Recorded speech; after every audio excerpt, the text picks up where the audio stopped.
దేవునికి స్తోత్రం. సామెతలు 15వ అధ్యాయం 29వ వచనం ఇలాగూ సెలవిచ్చుచున్నది, భక్తిహీనులకు యెహోవా దూరస్థుడు, నీతిమంతుల ప్రార్థన ఆయన అంగీకరించును. దైవజనమా, పరిశుద్ధ లేఖనం సామెతల గ్రంథం ఇలా నేర్పిస్తున్నది ఏంటంటే, భక్తిహీనులకి దేవుడు దూరస్థుడు. భక్తి చూపించడం మొదలు పెడతా ఉంటారు చాలా మంది. వారి ఆత్మీయ జీవితంలో నటన, ప్రార్థన ఉండదు, వాక్య జీవితం ఉండదు, కానీ వీరు నటిస్తూ ఉంటారు, మేము ప్రార్థిస్తున్నాము, మా భక్తి చాలా పెద్దది అని. ఈ సెల్ఫ్ డబ్బా అంటాను నేను నా భాషలో.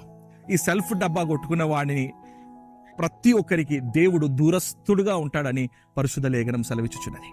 ఒకసారి యోచించు, నీ ఒక ఆత్మీయ జీవితం ఈరోజు ఎలా ఉంది? నువ్వు భక్తిహీనుడిలాగా ఉన్నావా, లేకపోతే భక్తిపరుడుగా నువ్వు ఇది చేస్తున్నావా?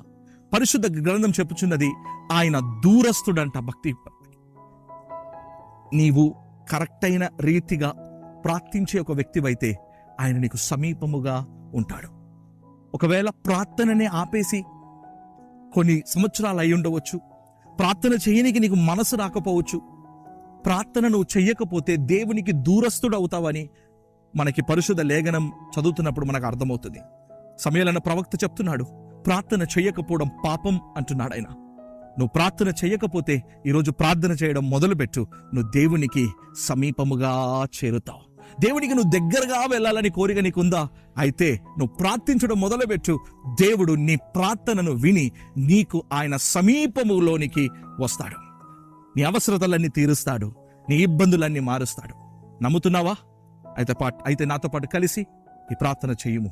పరిశుద్ధాత్మదైవమా, ప్రభువా, ఎవరైతే నాతో పాటు కలిసి ఈ వాక్యం ఎత్తిపెట్టి ప్రార్థిస్తున్నారో, ప్రభువా, మేము భక్తిపరులుగా ఉండక ప్రభువా నీ కొరకు ప్రభువా ప్రార్థించి యథార్థమైన వ్యక్తులై ఉండుచు నీతిమంతులుగా బ్రతుకుట కొరకు ప్రభువా ప్రయత్నం ప్రభువా మాకు దయచేయమని, నీ కొరకు నిలబడే కృప మాకివ్వమని, సంతోషం, సమాధానం, శాంతి, నెమ్మదితో నీ పిల్లల్ని మీరు నింపమని, ప్రార్థన ప్రారంభించిన వ్యక్తులందరినీ బట్టి నీకు వందనములు తెలియజేస్తున్నాను. వారికి నువ్వు సమీపముగా ఉన్నందున నీకు స్తోత్రం. ఈ వాక్యం మా పట్ల మీరు నెరవేర్చినందుకు నీకు స్తోత్రం. యేసు నామమున ప్రార్థిస్తున్నాం ప్రియ పరలోకపు తండ్రి. Amen, amen, amen. God bless you. God be with you all.